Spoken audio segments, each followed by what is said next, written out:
আচ্ছা কাকিমা, তুমি বলো তোমার ফিজিওথেরাপি সম্পর্কে, আমার কাছে যে কুছদিন করলে এর সম্পর্কে তুমি বলো যে তোমার কিরম কি ফিল হচ্ছে বা তুমি কেন করতে চাইলে, এটা একটু বলো। তো আমার খুব কোমরে, কাঁধে, হাঁটুতে খুব ব্যথা ছিল, আমি চলতেই পারছিলাম না, কোমর আটকে যাচ্ছিল। আমার মনে হলো, আমি প্রথমে ভেবেছিলাম, ছেলেরা বলেছিল ডাক্তার দেখাই, আমি বললাম যে না, একটু সোমাকে দেখে একটু ফিজিওথেরাপি কদিন করিয়ে নিলে পর মনে হয় ভালো হবে। তো সোমাকে কল করি, সোমা এসে দেখে বললো হ্যাঁ আপনার 21 দিনে একটা কোর্স করুন, ভালো হয়ে যেতে পারে।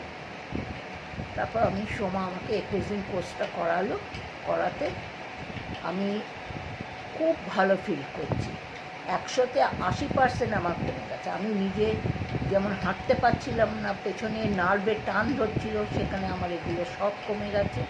আমি হাঁটাটা ভালো মতনই করতে পারছি। কাঁধে ফ্রোজেন শোল্ডার, সেটা তো একটু তো ব্যথা থাকবেই, ওটা এক্সারসাইজের মাধ্যমেই সোমা বললো কমে যাবে। মুভমেন্ট এখন পুরোটা হচ্ছে, পুরোটা করতে পারছি। আর কোমর সরাতে পারতে না, ওটা কিচ্ছু কোমর সরাতে পারতাম না, হাঁটতে পারতাম না, কোমর আটকে গিয়েছিল। সেখান থেকে আমি প্রচুর মুক্তি পেয়েছি। আর হাঁটু ব্যথা তো, হ্যাঁ, ডাক্তার তো তোমায় হাঁটু পাল্টাতেই বলেছে, সেখান থেকে আমার অনেকটা ভালো আছে।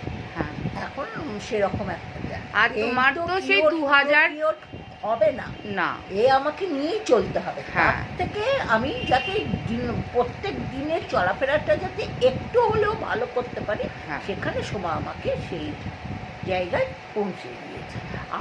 আবার 1 মাস 1.5 মাস বাদে আবার আমি 5 দিন 6 দিন করে আমি আবার থেরাপি। হ্যাঁ, আর তোমার তো 2007 সাল থেকে সেই কোমরে ব্যথা, আর তোমার সঙ্গে আলাপ তো আজকের নয়। আমার সেখানে ট্র্যাকশন নেওয়া আছে, স্পাইনাল কর্ড গ্যাপ ছিল, প্রচুর জিনিস ছিল। সেখান থেকে আমি আজকে খুবই ভালো আছি। ঠিক আছে, থ্যাংক ইউ কাকিমা, ভালো থেকো। আমিও ভালো থেকো, করলে তুমি। হ্যাঁ হ্যাঁ।